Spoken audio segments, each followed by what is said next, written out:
Hello, welcome back. ഇന്ന് നമുക്ക് സിമ്പിളായിട്ടൊരു chocolate cookies ഉണ്ടാക്കിയാലോ.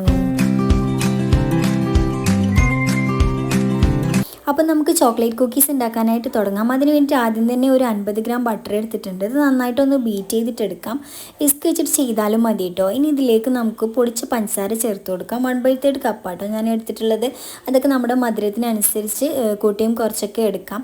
നന്നായിട്ടൊന്ന് മിക്സ് ചെയ്ത് കൊടുക്കുക. ബീറ്റർ തന്നെ വേണമെന്നില്ല, വിസ്ക് വെച്ചിട്ടും ചെയ്യാം. എന്നിട്ട് ഒരു പിഞ്ച് ഉപ്പ് ചേർത്ത് കൊടുക്കുക. ഉപ്പുള്ള ബട്ടറാണെന്നുണ്ടെങ്കിൽ അതിൻ്റെ ആവശ്യമില്ല കേട്ടോ. എന്നിട്ട് നമ്മൾ മൈദയാണ് ചേർത്ത് കൊടുക്കുന്നത്. 3/4 കപ്പ് മൈദ കുറേശ്ശെയായിട്ട് ചേർത്ത് കൊടുത്തിട്ട് സ്പാച്ചില വെച്ചിട്ട് ഒന്ന് മിക്സ് ചെയ്ത് കൊടുക്കുക. ഡോ കുറച്ച് തിക്കായിട്ടാണ് ടൈറ്റായിട്ടാണ് തോന്നുന്നതെന്നുണ്ടെങ്കിൽ 1-2 ടീസ്പൂൺ പാൽ ഒഴിച്ച് കൊടുത്തിട്ട് ഒന്ന് കറക്റ്റ് കൺസിസ്റ്റൻസിയിൽ ആക്കിയിട്ട് എടുത്താൽ മതി. അല്ല ലൂസായിട്ടാണ് തോന്നുന്നതെന്നുണ്ടെങ്കിൽ കുറച്ചും കൂടി മൈദ ചേർത്ത് കൊടുത്താൽ മതിയാവും.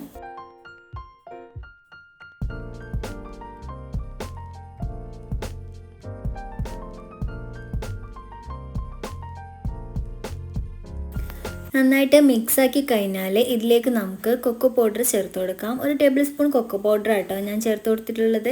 ഇനി അതും കൂടി കൂട്ടിയിട്ട് നന്നായിട്ടൊന്ന് മിക്സ് ചെയ്യാം.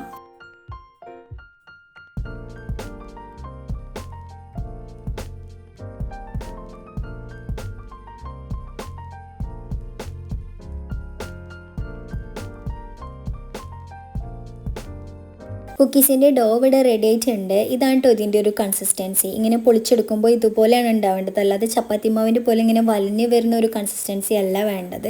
ഇനി ഇതൊരു റൗണ്ട് ഷേപ്പിൽ ഉരുട്ടിയെടുത്തതിന് ശേഷം വിരലുകൊണ്ടൊന്ന് പ്രസ് ചെയ്തിട്ട് നമുക്ക് കുക്കീസ് റെഡി ആക്കിയിട്ട് എടുക്കാം. വേണമെന്നുണ്ടെങ്കിൽ ഇതുപോലെ ചോക്ലേറ്റിൻ്റെ പീസസ് വെച്ച് കൊടുക്കുകയാണെന്നുണ്ടെങ്കിൽ നല്ല ടേസ്റ്റ് ഉണ്ടാവും കേട്ടോ കഴിക്കാനായിട്ട്. അപ്പോൾ ഞാൻ അതും കൂടി വെച്ച് കൊടുത്തിട്ടുണ്ട്. ഇല്ലാന്നുണ്ടെങ്കിൽ കുഴപ്പമില്ല, എന്തെങ്കിലും ഒരു ഫോർക്ക് വെച്ചിട്ട് സ്പൂൺ വെച്ചിട്ട് ഡിസൈൻ കൊടുത്താൽ മതി. നമ്മുടെ നേരത്തെയുള്ള ബട്ടർ കുക്കീസിൻ്റെ വീഡിയോ കണ്ടവർക്ക് മനസ്സിലായിട്ടുണ്ടാവും. ഇനി നമുക്കിത് ബേക്ക് ചെയ്തിട്ട് എടുക്കാം. നമ്മൾ വിത്തൗട്ട് ഓവൻ ആണല്ലോ ചെയ്യുന്നത്. അതുകൊണ്ട് തന്നെ കുക്ക് ടോപ്പിൽ ഒരു പഴയ ഏതെങ്കിലും ഒരു സ്റ്റാൻഡ് വെച്ച് കൊടുത്തിട്ട് അതിന് മേലെ വേണം ഈ പാത്രം വെക്കാനായിട്ട്, അല്ലെങ്കിൽ കരിഞ്ഞു പോവും. ലോ ഫ്ലെയിമിലൊരു 10 മിനിറ്റ് അടച്ചു വെച്ചിട്ട് കുക്ക് ചെയ്തിട്ട് എടുക്കുക. 10 മിനിറ്റിൻ്റെ ഉള്ളിൽ തന്നെ ഇത് കുക്കായിട്ട് കിട്ടും. ഇപ്പോൾ കണ്ടാൽ നന്നായിട്ട് റെഡി ആയിട്ട് കിട്ടിയിട്ടുണ്ട് നമ്മുടെ കുക്കീസെല്ലാം. നല്ല ടേസ്റ്റി ആയിട്ടുള്ള കുക്കീസാണ്. ആ ഒരു ചോക്ലേറ്റിൻ്റെ ബൈറ്റൊക്കെ വരുമ്പോൾ നല്ല ടേസ്റ്റിയാണ് കഴിക്കാനായിട്ട്. ഉണ്ടാക്കാനും സിമ്പിളല്ല. അപ്പോൾ എല്ലാവരും വീട്ടിൽ ഉറപ്പായിട്ടും ട്രൈ ചെയ്ത് നോക്കുക. ബ്രൗണീൻ്റെ ടേസ്റ്റ് ആട്ടോ ഈ ഒരു കുക്കീസിന് ഉണ്ടാവുക. നല്ല അടിപൊളി ടേസ്റ്റാണ്. നമ്മുടെ ചാനൽ ആദ്യമായിട്ടാണ് കാണുന്നുണ്ടെങ്കിൽ ഒന്ന് സബ്സ്ക്രൈബ് ചെയ്ത് സപ്പോർട്ട് ചെയ്യണം. അതുപോലെ തന്നെ ട്രൈ ചെയ്ത് നോക്കിയിട്ട് നിങ്ങളെ ഫീഡ്ബാക്കൊക്കെ കമൻസിൽ അറിയിക്കുക. അപ്പോൾ അത്രയേ ഉള്ളൂ ഇന്നത്തെ വീഡിയോ. മറ്റൊരു വീഡിയോ ആയിട്ട് വീണ്ടും കാണാം. Okay, by.